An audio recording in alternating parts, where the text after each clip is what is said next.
علماء دیوبند کا یہ عقیدہ ہے المہند المفند میں کہ نبی صلی اللہ علیہ وسلم کے جسد اطہر سے جو مٹی ٹچ ہو رہی ہے وہ عرش سے افضل ہے. دیکھو کچھ عقیدے اسلام کے بیسک اور بنیادی عقیدے ہیں. انجینئر نے اس مسئلے میں اتنی دھاندلیاں کی ہیں, اتنی کلابازیاں کھائی ہیں نا, کہ وہ میں لے جا کے نا اسی کے سامنے پہلے تو میں نے اس کے کلپ سنانے تھے کہ تم خود ایک جگہ دعوے پہ ٹکتے نہیں ہو. اتنی لمبی لمبی پھینکی ہے. اس نے کہا یہ عقیدہ علماء دیوبند کا گڑھا ہوا ہے. تو میں نے جہلم میں اس کو پہلے کلپ چلانا تھا کہ یہ عقیدہ علماء دیوبند کا ایجاد کردہ ہے اس کے سامنے کہ آپ نے یہ کہا ہے. وہ کہتا ہے ظاہر ہے, کہتا ہے کہا ہے, کیونکہ میں پورا نوٹ کر کے گیا تھا, لیپ ٹاپ میں اس کے سارے کلپ بھی نکال کے رکھے ہوئے تھے. وہ مکرتا تو میں اسی کے سامنے اس کا کلپ سناتا, پھر میں بتاتا کہ گڑھا ہوا وہ چیز ہوتی ہے جو ایجاد کردہ ہو. تو یہ علماء دیوبند سے پہلے کتنے بزرگان دین, محدثین, فقہا کا یہ عقیدہ چلا آ رہا ہے. حتیٰ کہ قاضی عیاض بہت بڑے محدث گزرے ہیں, انہوں نے تو اس پر اجماع نقل کیا ہے کہ اس پر امت کا اجماع ہے کہ نبی کی قبر کی مٹی وہ عرش سے افضل ہے. کتنے علماء کا عقیدہ ہے یہ, پورے میں نے ان کے سارے حوالے. تو وہ صاحب آئے ہی نہیں مارکیٹ میں, تو کیا کرتے ہیں ہم. اب میں اس کو ہلکا پھلکا ایکسپلین کرتا ہوں پورے حوالوں کے ساتھ کو, تو کبھی جب المہند مفند پہ ریکارڈنگ کرواؤں گا نا پھر پیش کروں گا. ابھی تو ظاہر ہے میں جو فوراً سوال آتا ہے اس کا جواب دے دیتا ہوں. میں اس کا جواب یہ ہے کہ دیکھو کچھ عقیدے اسلام کے بیسک اور بنیادی عقیدے ہیں, ان میں دو رائے نہیں ہو سکتی.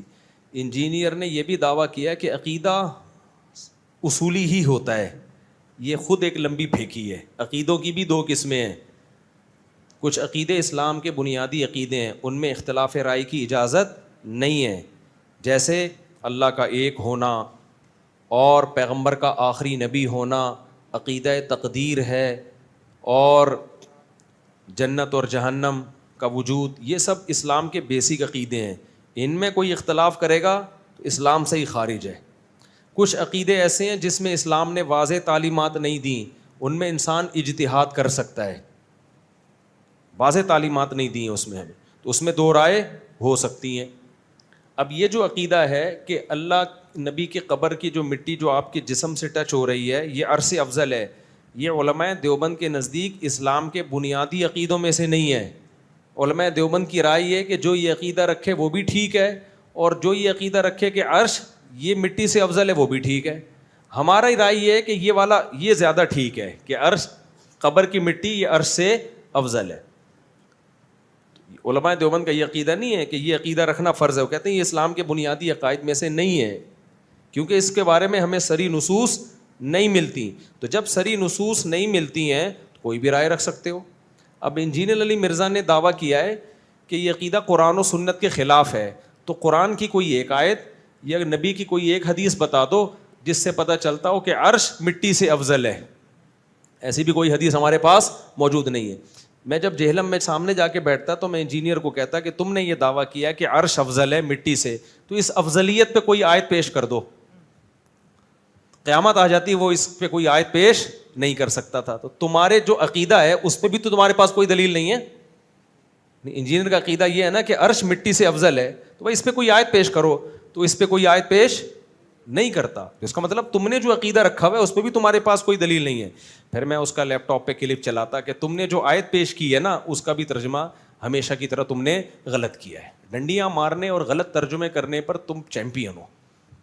وہ بہت ہوشیار تھا, سامنے بیٹھا نہیں, اس کو پتا تھا یہ بندہ آیا ہے خالی نہیں آیا ہوگا, ٹھیک ہے نا, مال لے کر آیا ہوگا یہ. تو میں لیپ ٹاپ میں اس کا کلپ ہم نے رکھا ہوا تھا اور ساتھیوں کے ذمہ لگائے ہوئے تھے, جیسے میں یہ بولوں تو تم نے یہ کلپ چلانا ہے. تو ہم نے سامنے چلانا تھا, کیمرے میں بھی کرنا تھا, یہ آپ کیا ارشاد فرما رہے ہیں. تو اس نے وہ والی آیت بھی غلط پڑھی ہے, اذا لابتغوا الی ذی العرش سبیلا. اس آیت کو بھی غلط پڑھا ہے, پروننسیشن یعنی پڑھنے میں بھی ماشاءاللہ غلطیوں کے ماسٹر ہیں, تو اور ترجمے میں بھی گڑبڑ کی ہے. تو یہ جو آیت ہے نا کہ عرش کی فضیلت, تو ہم عرش کی فضیلت کے منکر نہیں ہیں, افضلیت کے منکر ہیں.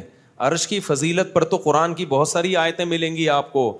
فضیلت الگ چیز ہے, افضلیت الگ چیز ہے. دیکھو موسیٰ کی فضیلت پر قرآن میں بہت سی آیتیں ہیں یا نہیں ہیں؟ ابراہیم, موسیٰ علیہ السلام اور ابراہیم علیہ السلام کی فضیلت پر قرآن میں بہت ساری آیتیں ہیں یا نہیں؟ افضلیت کے نبی سے بھی افضل تھے. اس پر کوئی ایک آیت بھی ہے بھائی؟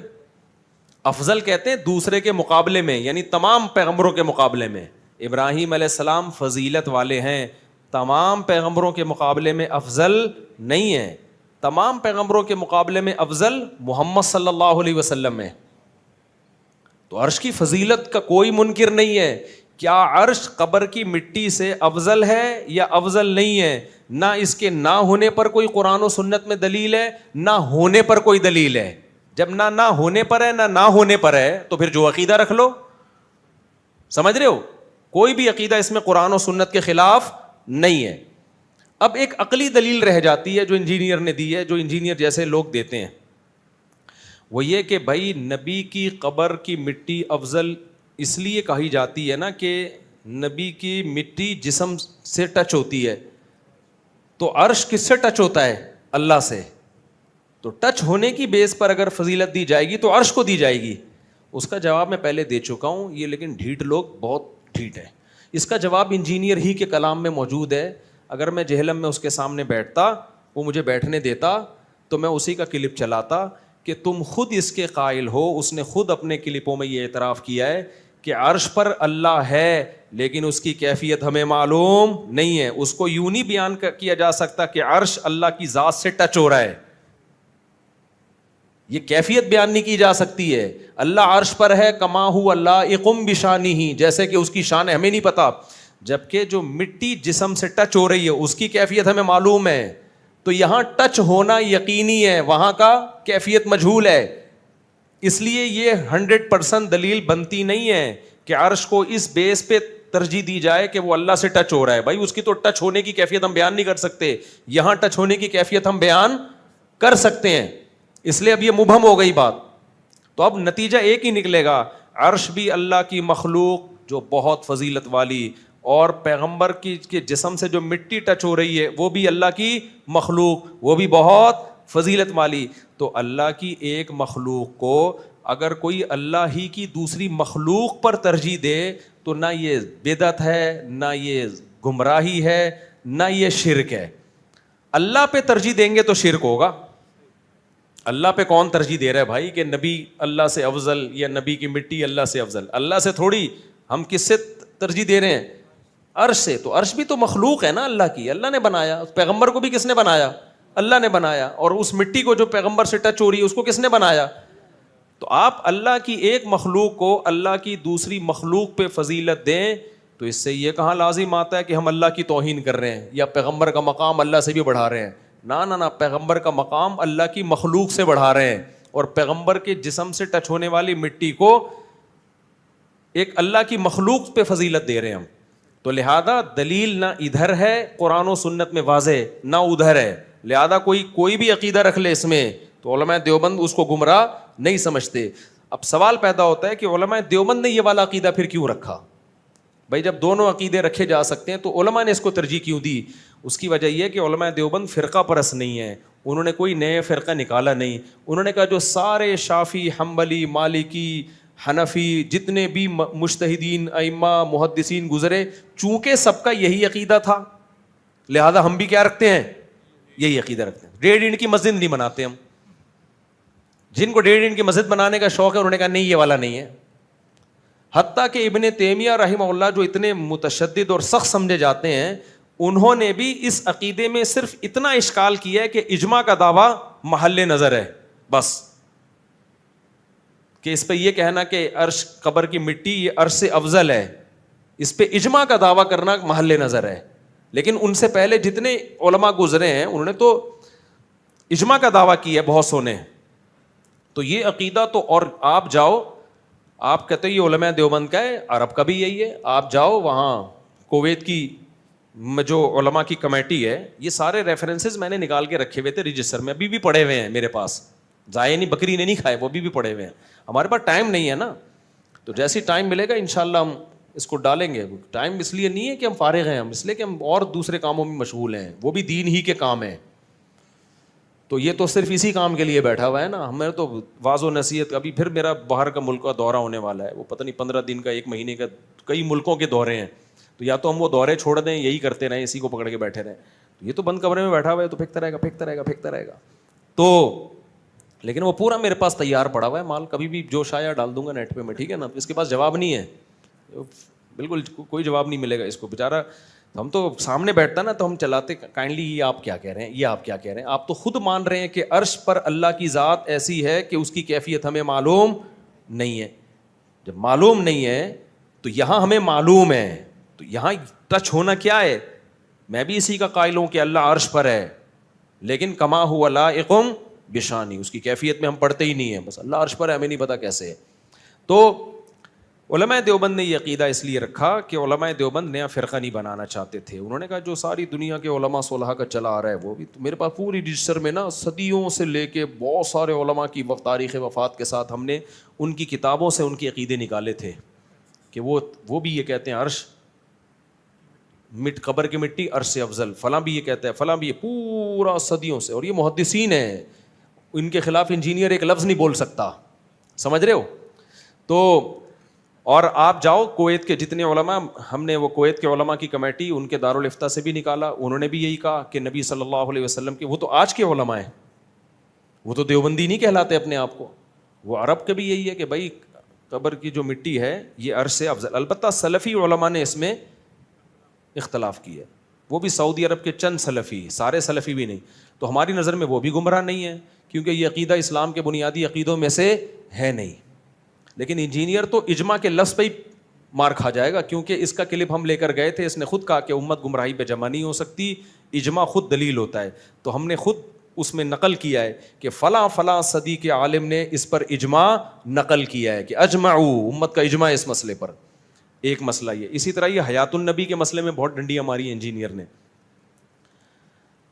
بھائی المہند علی المفند میں یہ لکھا ہوا ہے کہ نبی صلی اللہ علیہ وسلم قبر میں حیات ہیں دنیاوی زندگی اور برزخی زندگی کے ساتھ. اس پہ اس نے کہا لو دنیاوی کہہ دیا, واہ بہت مذاق اڑایا ہے. تو اس کا کلپ میں خود چلاؤں گا. میں جب گیا تھا نا جہلم, اس کا کلپ لے کے گیا تھا کہ اس نے کہا ہے کہ جسمانی حیات کے ساتھ زندہ ہے. تو آپ کا جو جسمانی کا مطلب ہے وہی ہمارا مطلب دنیاوی سے ہے. سمجھ رہے ہو کہ نہیں سمجھ رہے؟ اصل میں برزخی حیات ہے نبی کی, لیکن اس کو تشبیہ دی گئی ہے دنیاوی حیات سے. کیوں؟ اس لیے کہ اس حیات کا اس جسد اطہر سے تعلق ہے. کس نوعیت کا تعلق ہے یہ ہمیں معلوم نہیں ہے, کیونکہ بہت پاورفل برزخی حیات ہے, اس لیے اس کو دنیاوی سے تشبیہ دی گئی ہے. عین دنیاوی نہیں قرار دیا گیا اس کو. اس پر علماء دیوبند کی تصریحات ہیں کہ عین دنیاوی نہیں ہے, دنیاوی سے تشبیہ دی جا رہی ہے. تو اگر آپ کو اس تشبیہ پر اشکال ہے تو میں انجینئر سوال کروں گا کہ آپ کا کلپ میرے پاس موجود ہے, اس میں آپ کہہ رہے ہو جسمانی حیات کے ساتھ. تو تم جب جسمانی بول دو تو تمہارے اسٹوڈنٹ پی جاتے ہیں, ہم نے دنیاوی بول دیا تو ہم مشرک ہو گئے. بڑے ڈھیٹ اسٹوڈنٹ ہیں یار اس کے, آپ کو بتاؤ بڑے ڈھیٹ ہیں. اصل عقیدہ ہمارا یہ ہے کہ علماء دیوبند اس کو دنیاوی نہیں سمجھتے, دنیاوی جیسی سمجھتے ہیں. جیسی کا مطلب کیا ہے؟ جب ہم کسی کو کسی سے تشبیہ دیتے ہیں تو تشبیہ کا مطلب یہ ہوتا ہے کہ ہم وہ نہیں مان رہے. جیسے دیکھو میں کہتا ہوں زید شیر جیسا ہے, اس کا مطلب میں نے مان لیا کہ شیر نہیں ہے وہ. اگر شیر ہوتا تو میں شیر جیسا کہتا اس کو, شیر کو کبھی کہا جائے گا شیر جیسا؟ تو علماء نے کہہ دیا دنیاوی جیسی. تبھی اردو ترجمہ جو المہند المفند کا چھپا ہے نا, اس میں ہر جگہ یہی ہے کہ دنیاوی کی طرح ہے. تو کی طرح کا مطلب مان لیا کہ دنیاوی نہیں ہے. طرح کیوں کہہ دیا بھائی تشبیہ میں؟ جیسے زید کو جب آپ کہتے ہو شیر جیسا ہے, تو اگلا آپ سے پوچھے اس کی تو زید کی تو دم بھی نہیں ہے, زید کی تو نوکیلے دانت بھی نہیں ہے, ہم کہیں گے کس میں تشبیہ دی ہے؟ بہادری میں. تو جب علماء دیوبند نے کہہ دیا کہ وہ دنیاوی کی سی ہے, عربی میں یہ الفاظ نہیں ہے, کیونکہ تشبیہ میں مبالغہ جب کیا جاتا ہے تو تشبیہ کے الفاظ حذف کر دیے جاتے ہیں. جیسے جب میں کہوں زید تو شیر ہے, شیر, اب دیکھو میں یہ نہیں کہہ رہا زید شیر جیسا ہے, میں کہہ رہا ہوں زید کیا ہے؟ شیر. اب اگلا آ کے کہے آپ نے کہا زید شیر ہے, زید کی تو نہ دم ہے نہ وہ دھاڑتا ہے, تو میں کہوں بھائی شیر جیسا ہے. اب کہیں جیسے کا لفظ تو آپ نے استعمال نہیں کیا. میں کہوں گا بھائی میں تشبیہ میں مبالغہ کر رہا ہوں, بہت بہادر ہے, گویا کہ شیر ہے. لیکن حقیقت میں شیر نہیں ہے. تو علماء دیوبند نے نبی صلی اللہ علیہ وسلم کی قبر میں حیات کو برزخی کہا ہے, لیکن تشبیہ دنیاوی سے دینے کے لیے حرف تشبیہ کو حذف کر دیا تاکہ مبالغہ پیدا ہو. اردو ترجمے میں اس کی وضاحت کر دی ہے کہ دنیاوی کی طرح ہے وہ.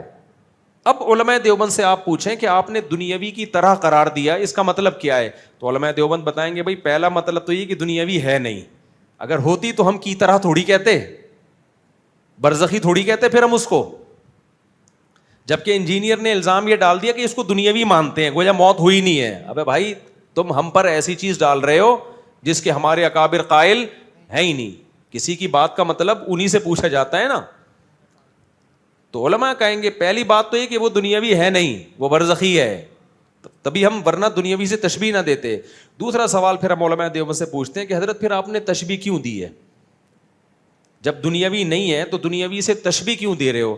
تو جب دیکھو کوئی شخص کہتا ہے نا زید شیر جیسا ہے, تو آپ زید سے جا کے پوچھو گے کہ شیر سے تشبیہ کیوں دے رہے ہو, تو وہ جواب میں کہے گا, ایکسپلین کرے کہ بہادری میں شیر کی طرح ہے, تو اس کی ایکسپلینیشن کو مانو گے یا ڈھنڈورا پیٹو گے, جھوٹ بول رہا ہے, غلط کہہ رہا ہے؟ مانو گے نا کہ یار اچھا ویل ڈن, زبردست, شیر جیسا کا مطلب بہادر, ویل ڈن, بالکل بہترین تشبیہ دی آپ نے. تو علماء دیوبند سے پوچھا جائے آپ نے دنیاوی سے تشبیہ کیوں دی, تو ہمارے پاس اس کے دو جواب ہیں, ایک انجینئر کو دینے کے لیے, ایک پبلک کو دینے کے لیے.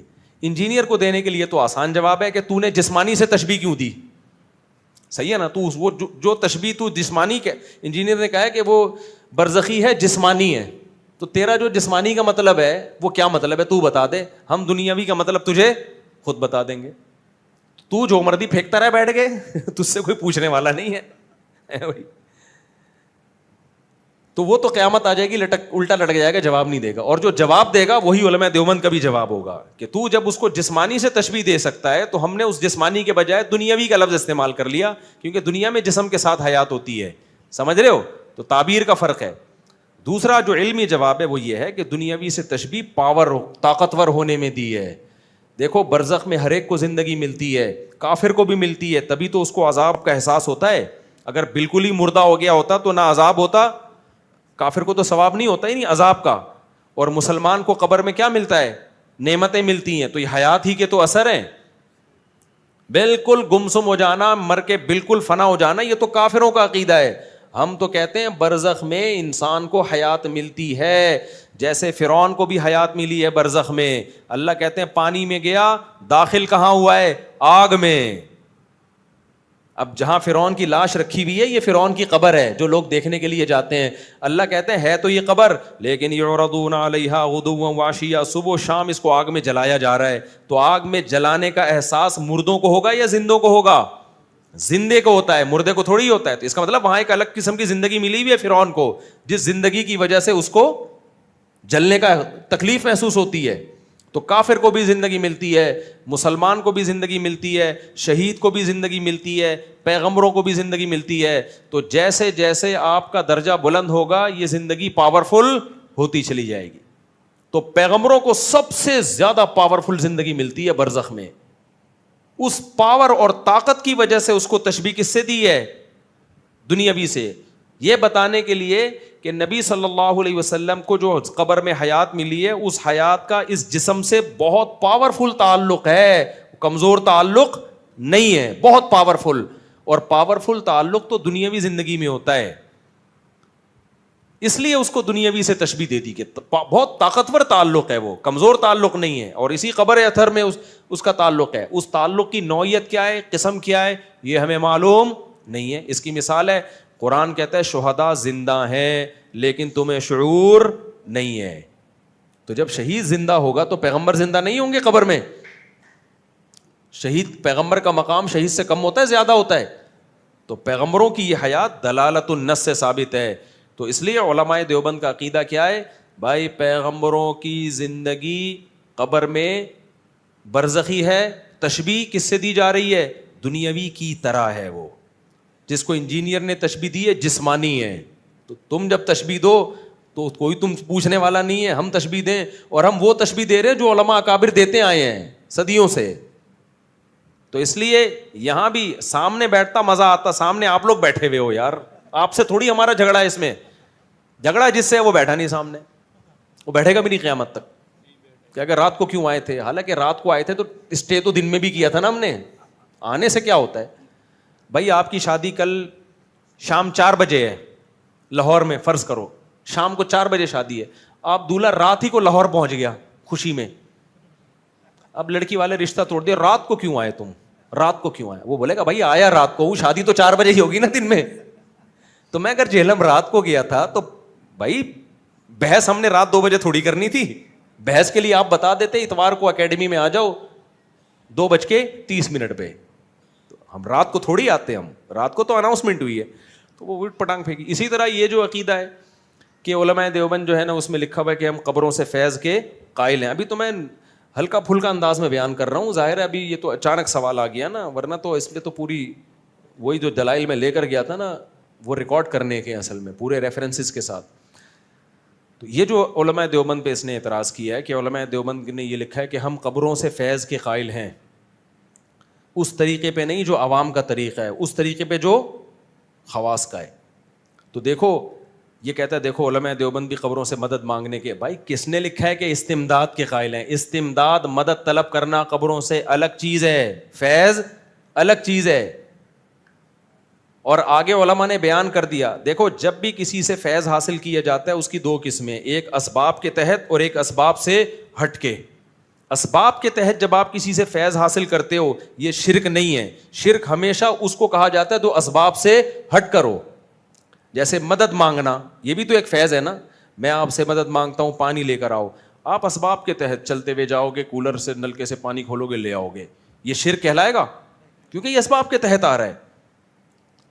اور ایک ہے اسباب سے ہٹ کے, طوفان آ گیا, قحط پڑا ہوا ہے, کوئی پانی کا نظام نہیں ہے, اب اللہ سے مانگا جائے گا. اب مخلوق سے مانگو گے اس کا مطلب آپ مخلوق کو مختار کل سمجھتے ہو, یہ شوں کر کے لے آئے گا.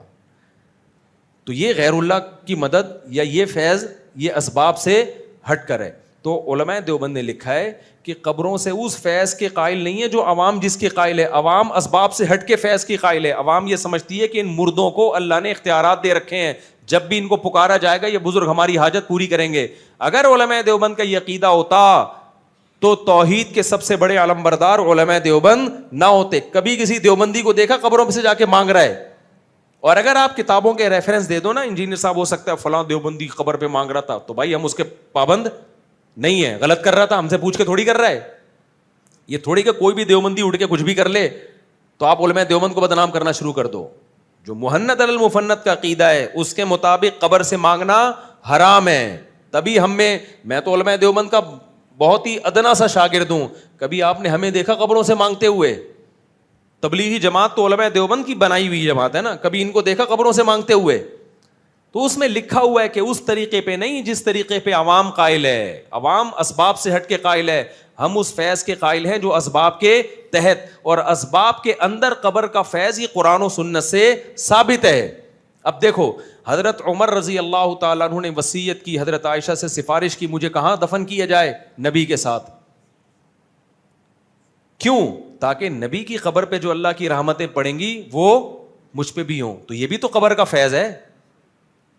سمجھ میں آ رہی؟ آدمی کے ساتھ ہم دفن ہو تاکہ اس قبر کا فیض ملے. فیض ملنے کا مطلب کیا ہے آپ کو نہیں پتا؟ ہم سے پوچھو. فیض ملنے کا مطلب جو اسباب کے تحت جو اللہ دے گا, یہ بزرگ نہیں دیں گے کہ بھائی اللہ ان کی قبر پہ جو رحمت بھیجے گا وہ رحمت ہماری قبر پہ بھی ہوگی. تو یہ بھی تو فیض کی ایک قسم ہے.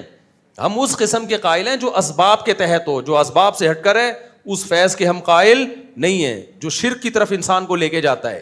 سمجھتے ہو کہ نہیں سمجھتے؟ اسی طرح حدیث میں آتا ہے فزورها فإنها انی نہیتکم عن زیارت القبور فزورها فإنها تذکر الآخرہ. قبروں کی زیارت کیا کرو, اس سے آخرت کی یاد تازہ ہوتی ہے. تو ہم قبرستان فیض حاصل کرنے کے لیے جاتے ہیں. وہ فیض ہمیں کیا ملتا ہے؟ آخرت کی یاد تازہ ہوتی ہے. یہ فیض ہے یا نہیں ہے؟ یہ بھی تو فیض ہے. جب آپ قبر پہ جاؤ گے کون یاد آئے گا؟ تو یہ اسباب کے تحت فیض ہے. تو علماء دیوبند اس فیض کے قائل ہیں جس کی کوئی لاجک ہو اور اسباب کے تحت ہو. جو اسباب سے ہٹ کے فیض ہے اس کے ہم قائل نہیں ہیں. ہوتے تو ہم قبروں میں جاتے, ہم تو قبروں سے روکتے ہیں لوگوں کو. ہم تو شب برات میں نہیں جانے دیتے جب ساری دنیا جا رہی ہوتی ہے. نہیں آئی بات میرا خیال ہے. میں نے تو فالج والے کا واقعہ سنا ہے نا, میرے پاس آیا کہ میرا آدھا دھڑ فالج زدہ ہے, میں ایک بزرگ کی قبر پہ جانا چاہ رہا ہوں. تو مجھے بہت لوگوں نے کہا مزار پہ جاؤ گے تو یہ ہو جائے گا. میں نے کہا جس کی قبر پہ جاؤ گے ان کے تو دونوں دھڑ کام نہیں کر رہے, وہ تمہارا آدھا دھڑ کیسے ٹھیک کریں گے. تو ہمارے اکابر کا تو یہ عقیدہ ہے. کبھی دیکھو مولانا سلفی تھانوی کی قبر پہ کوئی گیا ہو دعائیں مانگنے, ان سے سادہ سی قبر ہے. جتنے میرے اکابر ہندوستان میں, ایک بالش قبر اور بالکل سادہ. دارالعلوم کرنگی چلے جاؤ, جامع رشید کا قبرستان ہے قریب میں, وہاں چلے جاؤ, کسی قبر پہ آپ کو کوئی مدد مانگتا ہوا نظر نہیں آئے گا.